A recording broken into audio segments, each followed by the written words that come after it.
Hi, this is Bill Cecil, and welcome to episode number 27 of my podcast series, Best Year Ever or Bust. The podcast series designed to help make every year as a teacher your best year ever by helping you to help make it your students' best year ever, despite any and all challenges that you may encounter throughout the school year. Best year ever or bust, baby! That's the mindset I'm looking to help you to adopt and adapt to work for you every year in your classroom. First off, before we get started, as always, I want to take a second and I want to thank you for being a hero to your students each and every day you walk into your classroom because you make a positive difference in your students' lives. So thank you for doing that. And number two, again, thank you for taking time out of your busy lives just to take a listen to this podcast series. It just makes me feel great that you do that because I know how busy you are as a teacher. I know how busy it gets. But for you to take some time and listen to this, it means a lot to me. So thank you for doing that, and I hope it's paying off. And number three, I want to give an extra big thank you to all of those of you out there that are teachers or educators out there taking time to share my podcast series with others because I'm really trying to get the word out there to as many people as I can. And I need your help to do that. And I appreciate some of you I can tell are doing that. So thank you so much for doing that. And I hope you'll continue to do so. In this episode, to get started, I want to ask you a few quick questions. And they're simple questions. So this isn't like I'm going to do some big brain-busting question of the day. No, this is just a simple warm-up question. So, and that is, number one, have you ever walked into another teacher's classroom and immediately you get a certain vibe or energy in the room, right? Either it feels really, really good and like warm and inviting, and it just makes you feel good to be in there. Just immediately get it right away. You can be in there for, like I said, like 20 seconds or less, and you just pick up this vibe. Or have you ever walked in a classroom or even a school and it's the opposite? Immediately you get kind of a negative vibe. It just feels tense or it just feels, glib, or it just feels chaotic or hostile. But it's giving you an anxious feeling. You're just kind of, or you don't feel welcomed. And so you just kind of want to get out of there as fast as possible. Have you ever experienced that? The reason I ask is because I have. Throughout my teaching career, I had the opportunity to go into many different schools and many learning environments, and it never failed. I could walk into a building and immediately, like within 30 seconds or so, I could pick up a vibe or a feeling or an energy in the building or in a classroom that either made it feel inviting or uninviting. It made it feel warm or sort of cold. It just made it feel like a place you want to be versus a place that just didn't really either have feeling or it just had a negative feeling that I kind of wanted to get out of there. And it's amazing because it usually started in the main office because this was back in the day when you could just walk in a building. You didn't have to be buzzed in. And you would walk into the front office and the secretary would usually greet you. And you could tell just by that person. You talk about one of the most important people in a school district or in a building, a school building. It's that person because they're the first interaction you have most times when you walk in. And either it's going to be really warm and inviting or sort of, very businesslike and very matter of fact, or it's going to sometimes even be hostile. Like almost like, what are you doing here? What do you need? I'm busy, and you're just interrupting my everything else I got to be doing. It's never that bad, but you get that sense, right? So I've picked up on those feelings. And like I said, over my career, I've been to more schools than I can count and in more classrooms, which I loved. But it's amazing because every school, every classroom had its own unique feel. And it's like its own personality. Right away, I'd always be looking for that feeling because I knew, what kind of an experience I was going to have in that building or in that classroom based on those first 20 or 30 seconds. I could just pick it up. And so it made it interesting. It made it positive when it was really warm and inviting versus the other where it's like, oh man, I just want to get this over with. Let's just, get in and get out. And I always wondered, why do the students feel in that situation? And I wonder, because I did this, I would go back into my own classroom and take a closer look after these visits, good or bad. And I would think, what kind of vibe am I giving off to my students or visitors that come into my classroom, right? To either work with my kids or to visit with me or whatever. Even just if there's somebody coming in to do some maintenance work in the room while I'm in there with my students. What kind of vibe are they walking away with? And so I wanted to be more conscious of that. And that's why the word environment is really, really important. And so that's really what this episode is all about today, is that I'm talking about the classroom environment. And this is part of my team's formula for success that I started in the last episode. Remember, we talked about T, target talk, T equals target talk. And I said the team's formula for success is really like that part of the rocket launch. I was talking about NASA and the space missions. This would be the mission where you're once into orbit and you're actually going to the moon and back, right? It's what takes place throughout the whole year. And so this formula is designed to help keep your environment really positive and safe, and the kids feeling like, you're still all working together to get to where you're going. And so this is to help keep everything on track and going in the right direction throughout the year. So this team's formula is really a 5-letter acronym that stands for T is target talk, E is environment, and then the next 3 I'll be talking about in the future, next couple episodes, and that is A is all involved, M is management or model management, and S is service.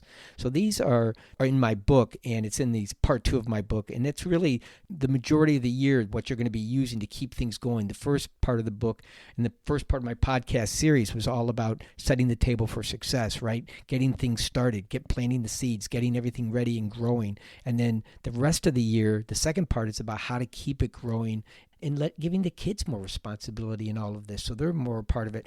And so you're working now more collectively as a team. And so I want it to be those 5 letters, teams, that makes up that acronym. And so these are the specific things. So today I'm going to talk about environment because it's so important. And to do that, I'm going to do a couple different things. So it's going to be kind of jumping around a little bit, but I don't want to take up too much time on any one, but the first one is probably going to take the most time because it's so powerful.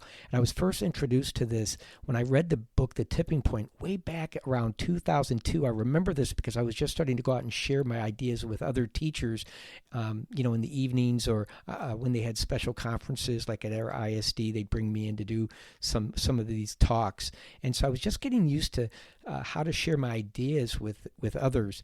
And I read the book, The Tipping Point by Malcolm Gladwell, one of the most powerful books I think I ever read that was not directly related to teaching, but had so many connections to teaching that it became a powerful tool in my toolbox that I referred to throughout my career.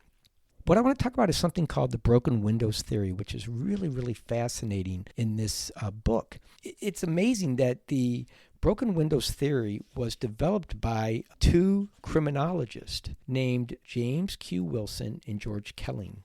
And both of these gentlemen came up with this amazing theory of how you can fight crime in different environments, large or small, to help get rid of the crime problem and to get people to behave differently. It doesn't just work in environments where you're talking about crime. It can also work in many different environments, including what I made the connection to was it also works in classrooms, schools, and even school districts. It could benefit from using this powerful tool called the broken windows theory. So I want to share that with you. And so to get us started, what I want to do is I want to just share a quick paragraph with you from the book. It's page 141 of The Tipping Point, and it's just one paragraph, but in it there are so many connections I think you can make to being in a classroom. So right now I want you just to focus on your classroom, okay? Even though they're going to be talking about big cities and things like that, just take it down, and I'll help you do that. But I want you to think about how would this work in your classroom. But here's a quick summary of what it is before we actually get into it and start playing with it. This paragraph starts off with, Wilson and Kelly argued that crime is the inevitable result of disorder. Right there, the word disorder makes me think of sometimes when I see classrooms that are walking down the hallway and kids are misbehaving, or you walk by a room and you can tell kids are out of their desks and things aren't really, you can tell there's really not a lesson going on in that moment. And there's a difference between creative chaos and just chaos, right? Sometimes when you're doing a project, it looks like creative chaos, but everybody's focused. But sometimes you walk by and you can tell it isn't. But the word disorder jumped out at me, so let me just start that over. Wilson and Kelling argued that crime is the inevitable result of disorder. If a window is broken and left unrepaired, people walking by will conclude that no one cares and no one is in charge. Soon more windows will be broken and a sense of anarchy will spread from the building to the street on which it faces, sending a signal that anything goes. In a city, relatively minor problems like graffiti, public disorder, and aggressive panhandling, they write, are all the equivalent of broken windows, invitations to more serious crimes. Now, that's a lot I just threw at you. So basically, let me just tell you what I think to sum it up for you. I think what this paragraph is basically saying about the broken windows theories is that it really comes down to helping to eliminate disorder or negative behaviors in different environments and settings. That's what this whole thing's about. It's how to eliminate or minimize disorder in different environments. And classrooms are an environment, right? In a different setting. So this is why I think it will apply. So to me, when I read this, I took it to mean that if you ignore little problems long enough in any environment, it can lead to bigger and more serious problems that you're going to have to deal with and becomes more work. If you ignore the little things, they're going to become big things. I think that sums it up perfectly. If you ignore the little things, this theory says, they're going to become bigger things. And worse, it's going to send a message to those people you're working with or that live with you in that environment or work with you in that environment, that coexist with you in that environment. They're going to start to figure out, you know what? If they don't fix that broken window, that's a little thing. They must not care about bigger things. So we can do whatever we want in this environment. This is great. We can come in and do whatever we want, and nobody seems to care. Or worse, the people that are getting harmed in that kind of an environment, they feel nobody cares about them enough to change it or fix it. But regardless, what it does is it then increases, it spreads. It says, I'll read that sentence again.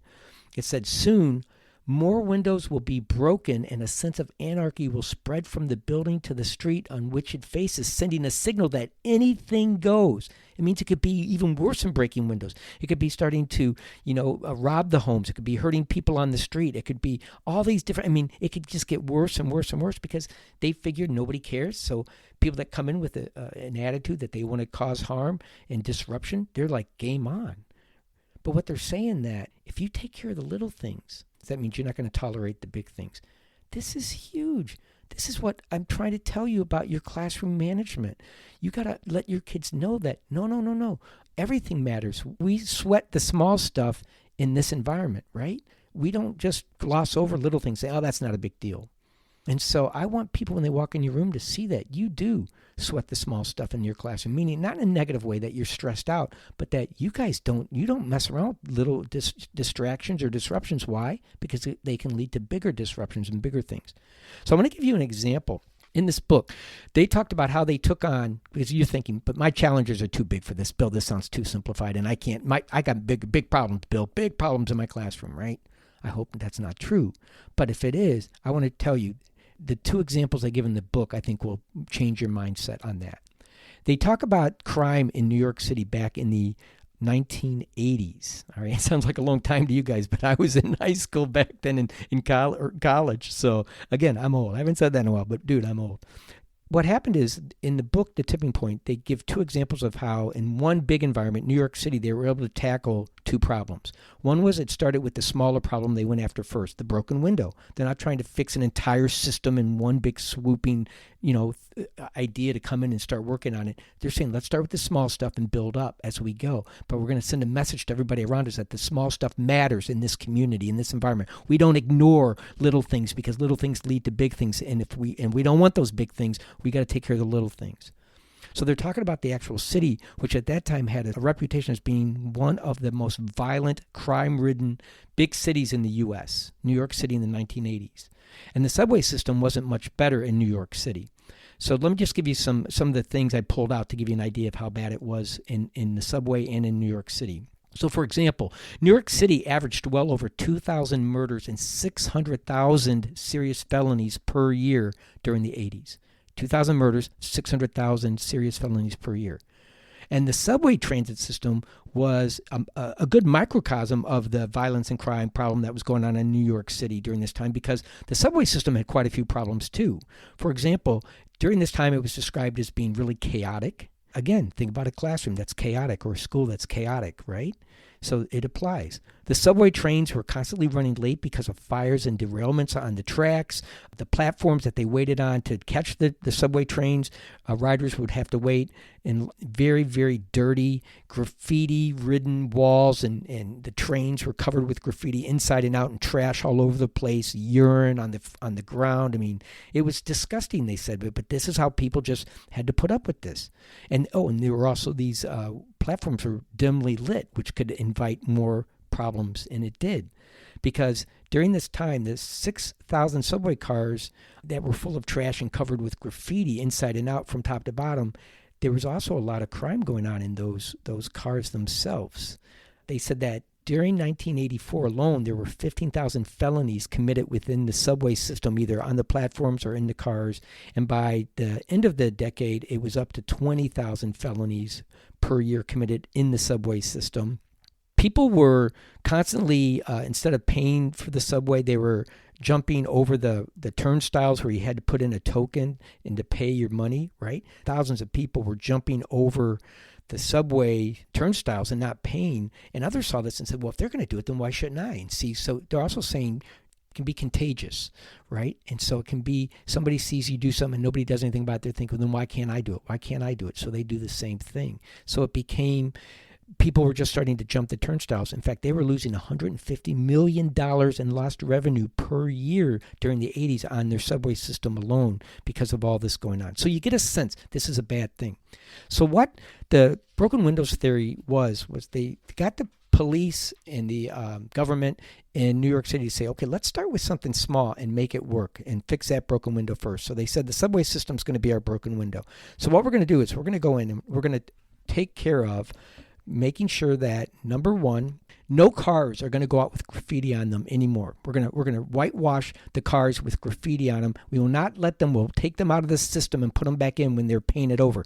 And the graffiti artists back then would take 3 or 4 days to get a car looking really nice to them, full of graffiti inside and out. They would wait until they knew they were done, and then they would come and take it off the circuit, and they would whitewash it inside and out and clean it up and put it back out there. So none of their work was really ever seen by anybody. And so these graffiti artists were getting really upset, like, I'm doing all this work and it's not even going to make it to where people are going to see it every day. So they quit. They just went and found another place to do their graffiti, but they left the subway system. And so they were gone. And then they decided that they were also going to go after people on the subways that were doing petty crimes and panhandling. So, because they were aggressive, give me your money. I need some money. And if not, they were committing a felony sometimes by beating them up or hurting them in a lot of these cases.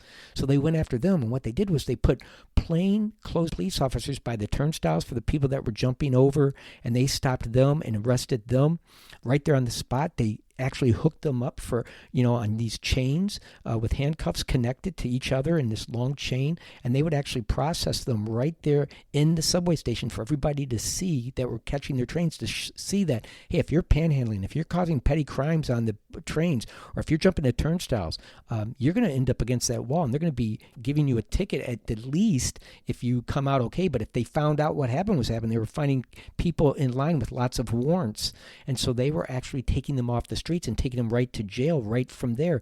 And so word got out, don't go on the subways if you got a warrant, or don't go on the subways if you're not going to pay, because they're going to bust you and you're going to pay a lot of money or go to jail for that. And what happened was, all of a sudden people start riding the trains again in record numbers because they felt safe, because it was the people that were going to follow the rules knew that they were going to be busting the people that weren't. And that had sent a message out to people that if you're committing a crime on the subway, it's not worth it. Leave. Words, it's spread. Again, it's contagious. So it's spread. Don't do that. Don't do that. And so eventually their problems went down so well that the city decided, let's take this a step further. We're going to do this on the streets. People that are using, the streets as a bathroom, public urination, or the people that come up and wash your windshields very aggressively at a red light and then stick their hand inside or stand in front of your car and say, pay me something, give me a tip, or give me some money because I just washed your windshield. I didn't ask you to do it. Well, I just did it, so pay me, give me something. Or they would attack them if they didn't give them money sometimes. More felonies. So what they did is they went after the panhandlers that were aggressive on the street. They went after the windshield washers, people that were doing petty crimes, pushing people around or breaking things, or whatever. They were arresting them in record numbers and doing the same thing, lining them up, checking for their warrants. And pretty soon word got out, it's not worth it in this city, man. They're crazy. They're on you for these little things. You can't do anything. You can't breathe in this city. If you're causing trouble, they're going to get on you. So word got out and they left. By 1990, within a decade, they became known as the safest big city in the U.S., and the subways were some of the best in the country at that point to ride, the safest and the cleanest. So here's my point. There are broken windows everywhere in schools right now. And too often we're so busy talking about the big things, like test scores, test scores, test scores. We forget to go back and look at the broken windows that are maybe holding the kids back from getting great test scores that will help them do better on these tests, right? And so we got to go back and we got to start looking. But even in the classroom, each of us need to start looking at our problems. And instead of saying, it's broken, this system's broken. I heard people say that when I was teaching. This system's broken. It's not going to work. I don't like this very much. Schools, what's going on with the schools? Our education system is so broken. People say that from the inside, the outside. It would make me mad. It's like, wait a minute. We have the power to fix this ourselves if we adopt that mindset that we can do this. But sometimes we're overwhelmed, like I said. So let's back it up and take the broken windows theory and start small and take care of the things that we need to fix and say, no, we're not going to do that in this building. For example, in my classroom, I would never allow kids to say shut up to each other. And some kids would say, everybody says it, Mr. Cecil, why do you get so upset? I'm like, because it leads to bigger things. Shut up is a way, it's a rude way of asking somebody not to talk, right? There's other ways you can get around that without saying shut up, but it then leads into name calling and then other things, maybe even fist fights, or it starts out small, but it grows very quickly, and we're not going to have that in this room. So if you say it, you're going to pay a penalty, and the penalty was pretty stiff in my room. And I'm not telling you to do the same penalty. Remember, I can't tell you how to do your rules of consequences. That's up to you, but you got to do something. I would say you're going to sit out part of your recess, and I want you to think about that because it can really hurt somebody's feelings when you say shut up too.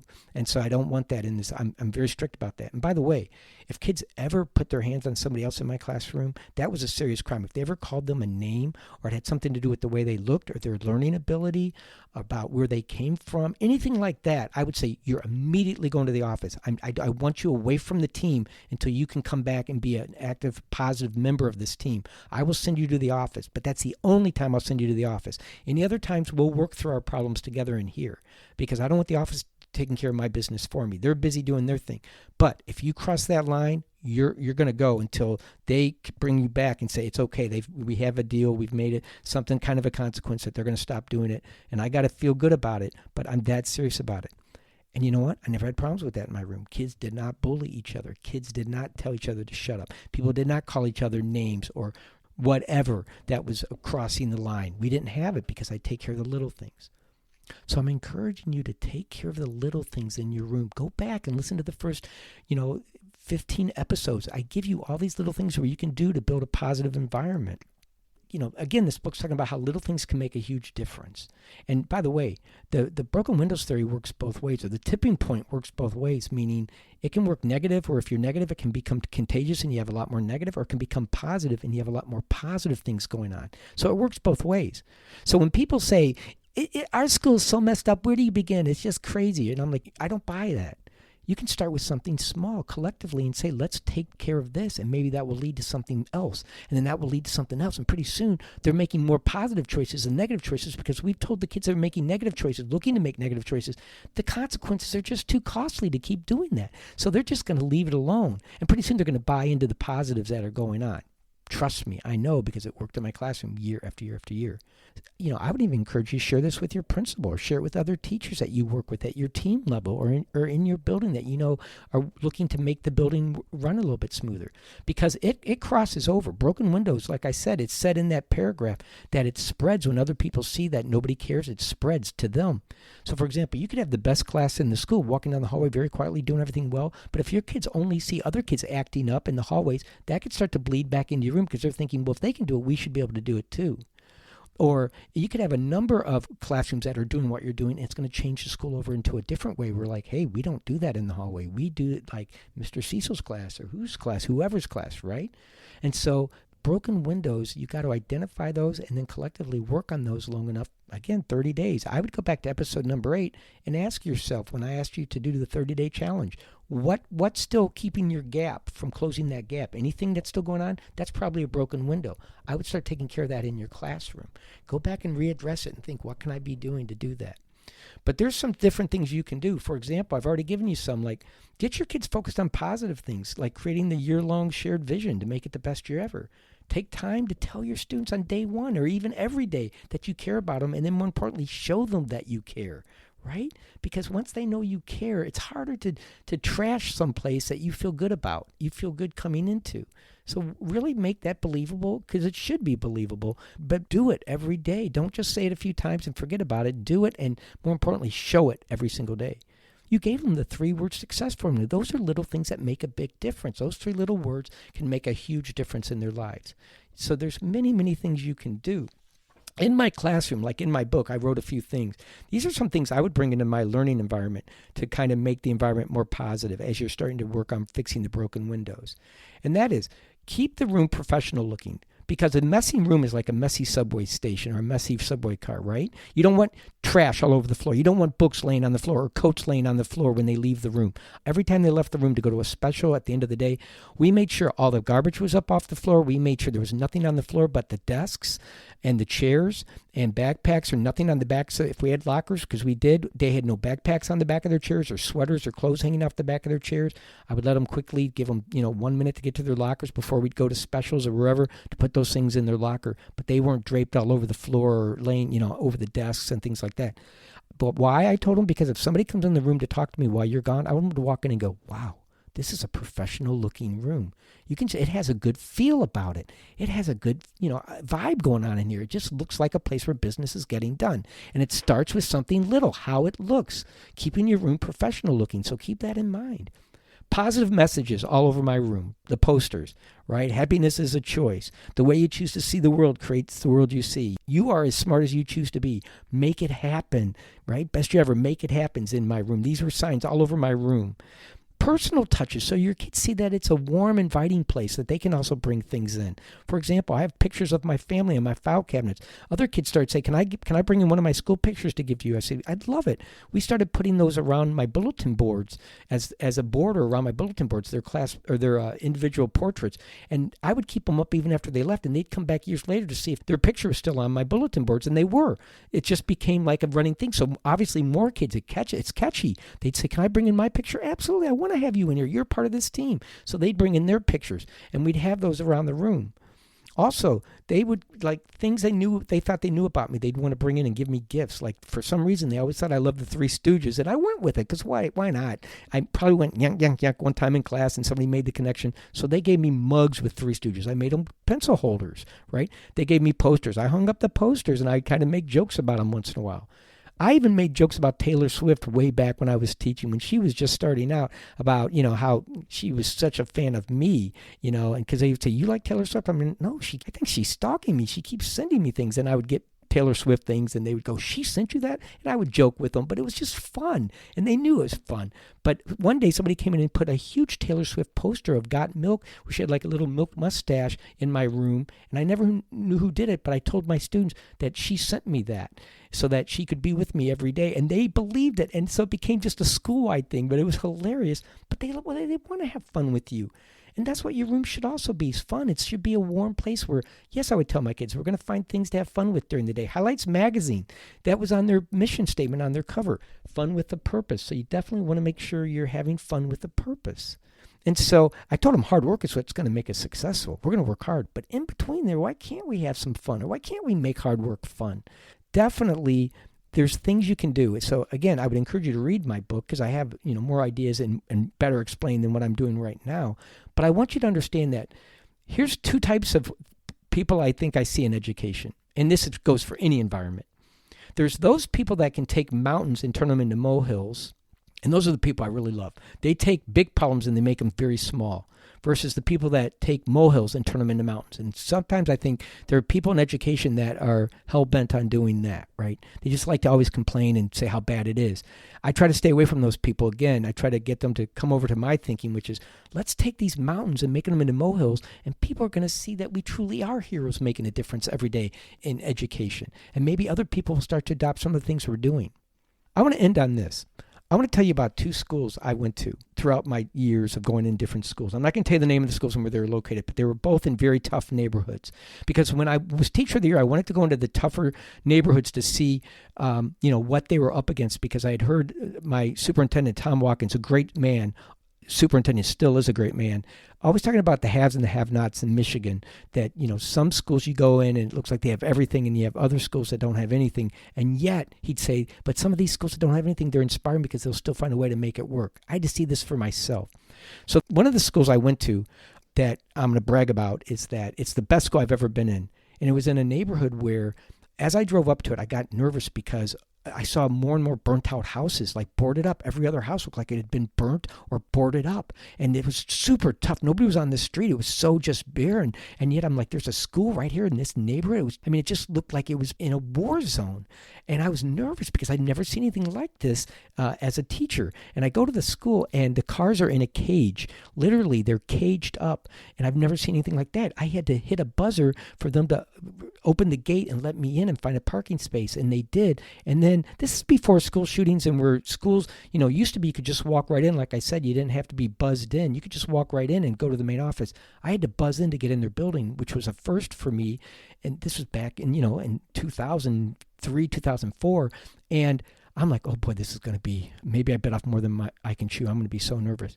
And I go in, and this neighborhood looked beat up, and the school even kind of looked just nothing special on the outside. I walked in, and to my surprise, within 1 minute, I was like, oh my gosh, look at this place. It was amazing. It was the cleanest building I've ever been in to this day. You could eat off the floor. I kid you not. It was that clean. And there was not a speck of garbage on the floor. The walls were clean. They had things up. The kids work on the walls. The school was quiet, but it had like a buzz to it, like a productivity quiet. It wasn't like silent. And the doors weren't closed. The doors were open, inviting, but you could see that in the classrooms, the kids were focused and working, and the teachers were very respectful. The kids were very respectful. When I heard them walking down the hallway, the principal was the most amazing leader, and it always takes a leader, right? And it can be in your classroom, you're the leader, but the leader of this building, she was so strong and so soft-spoken, but yet she commanded her voice when she was talking to the kids in a very polite but respectful way, like, you're worth my respect and I'm going to give it to you. I'm looking you in the eye and I'm going to give you my respect. And she's talking to the kids, and they would say thank you, and they were polite. And I heard them saying it to everybody in the lunchroom. They were saying it to the lunch aides. And it was the most amazing school I'd ever been in. And when I walked outside, it was such a disconnect from what I was seeing on the outside and the inside. Why? Because she was making molehills out of mountains. She said, I'm giving these kids something that maybe they're not getting anywhere else, and we're all committed to this as a team to give it to them. So they fixed every single little broken window in that building. And they said, no, not in here. You do that outside of school, but you do not do that in here. And when you're in here, you're going to like being here. I'll give you another example. I went to another school. This was in a nice neighborhood. And it just looked, people had their yards cut, and, the houses weren't boarded up. It just looked like a normal neighborhood. And so as I went in the school, immediately I had a different vibe. Like, the secretary was just, what do you need? What are you here? What do you want? Like, she was irritated. And I explained why I was there. And it's like, okay, hold on. Sit down over in that chair. Somebody will come get you. And then I'm in the hallway, and kids are running in the hallways, no adults watching them.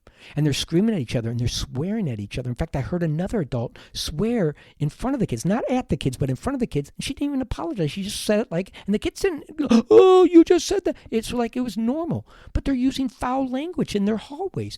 And then a bunch of kids started fighting right in front of me, and there's no other adults out in the hallways. And I had to go up to them and say, hey, guys, you want to knock that off? And I'm not even in that school. I'm so uncomfortable, but I can't sit there and watch. I can't touch them, but I can get in and tell them stop fighting, and then they're bumping each other into the wall. I could go on and on about. I went into the classrooms, and the people were so disrespectful, and the kids were pushing each other and fighting and just roughhousing, and it was just, and the teachers, there was no communication. It was like, I still get sick to my stomach thinking about that. I don't want that to happen. They were making huge mountains out of maybe some mountains that were already there, maybe molehills, I don't know, but they were making them like, huge mountains. Let's put it that way. Mount Everest, okay? Mountains. And it was just very disturbing. So how can you have two schools totally different? I think it has to go with mindset, and it starts with your mindset. Best year ever bust, baby. We're not going to have this in here. We're going to go out and make this happen. So I hope that you'll start thinking more about your environment. Take a look at your environment and ask yourself, what would Bill feel if he came into this room, or anybody else that walks in this room? Most importantly, what would my students feel like every day in this room? Do they feel good? Does it feel warm? Does it feel safe? Does it feel accepting to all? Does it feel like a place where you can take risks? If not, you've got to fix those broken windows so it does. So I hope I've inspired you a little bit to give this some thought. Go back, please, and look at my first 15 episodes again and think about all the ways I'm giving you little things that will make a big difference, because I believe in the tipping point. Little things, that's the subtitle, how little things can make a big difference, or something like that. And that's what I want to give you guys, is little things that can make a big difference in your, not just in your classroom, but in your kids' lives as well, can make a huge difference. So I hope you'll give that some thought. And again, thank you for all the work you're doing. And please remember, best you ever, you have the power to make it happen.